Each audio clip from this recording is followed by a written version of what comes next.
Okay, here are a couple of suvat questions. These are both from the Jan06 paper. And we'll start by looking at this question number 2.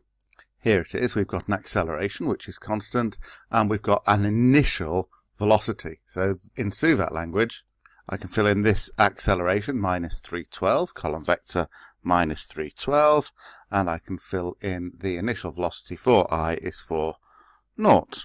Okay, and I want to find the velocity at time t, so I'm letting t be the letter t, okay, and velocity is what I want to find. So in this particular case, the only suvat equation I need is the one linking these, which is that v equals u plus at. And when I substitute in my u and my a, minus 312 times t, this is my velocity at times t. I could probably leave my answer like this, but I'm going to compress it into the single vector 4 minus 3t and 12t.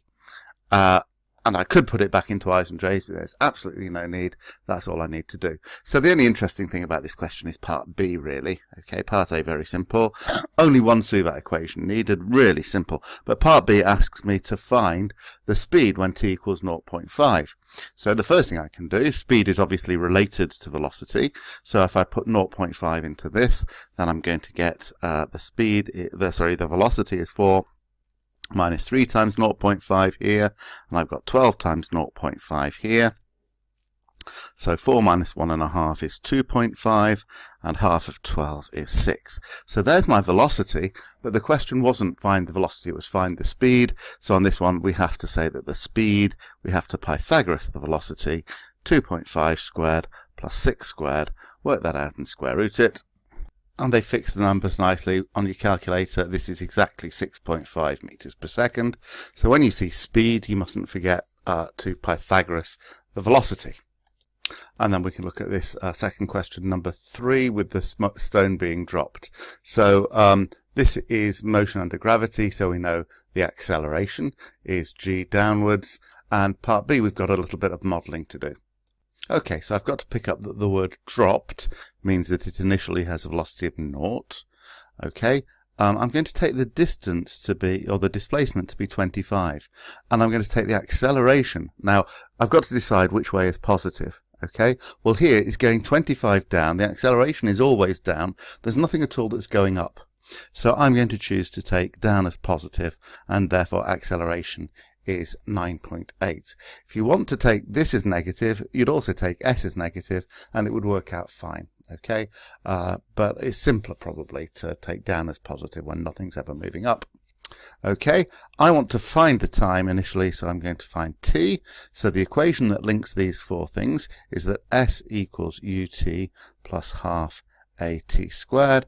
So subbing in, 25 equals u times t, well u is 0, so that's 0, plus a half times 9.8 times t squared.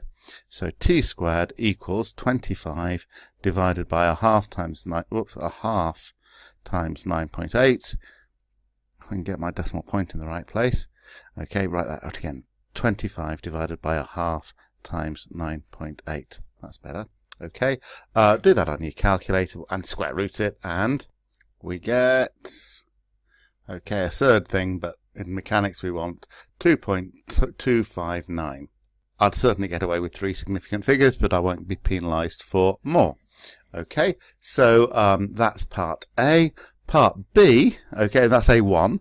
Now A2, I've got to find the speed when it reaches the ground. Now if they'd asked this bit without having asked the first one, if I'd not found this time and I'd wanted to find the speed, which is v, directly, then I could have used v squared equals u squared plus 2as. But having found the time, I might as well use it. And that shows you that you can actually always sidestep that third suvat equation if you're happy to find the time first. So I'm going to use v equals u plus at.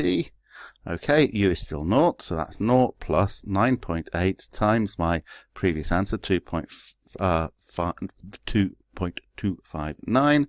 So my previous answer times 9.8 equals, I want 22.14. 22.14. This is a speed, so it's meters per second. Okay, if I was working with down as negative, I'd have got a negative answer, which, because it's speed, I'd have had to change to a positive. So I've found the time, I've found the speed, Okay, now I've got to explain briefly why if I had a large package instead of a stone, I'm likely to get a different time. So this is just in disguise asking me what the standard assumptions are, and in one case, one of them won't apply. So what do? We model it as being a particle, okay, which won't be quite true for the large package because it's got a size. And we also ignore air resistance. So the easy one to explain here is the effect of the air resistance assumption. If I've got a stone, probably there won't be much air resistance, but a large package, because it's bigger, there's more surface area for the air to act on, so therefore we think that air resistance will be important for the large package. So air resistance will affect the package more than the stone, and then I have to say the effect on the time. And what they want here is whether it's going to be longer or shorter. Well, obviously, if there's air resistance on the package, the time will be longer. So that's what I need to say. That's why there are 2 marks. One is for having a reason, and the other is for clearly affecting the stating the effect of that reason. If I just guessed longer or shorter with no reason, I'd probably get nothing. Okay. We need to have some reasoning and a conclusion that follows from that reasoning. Hope that helps.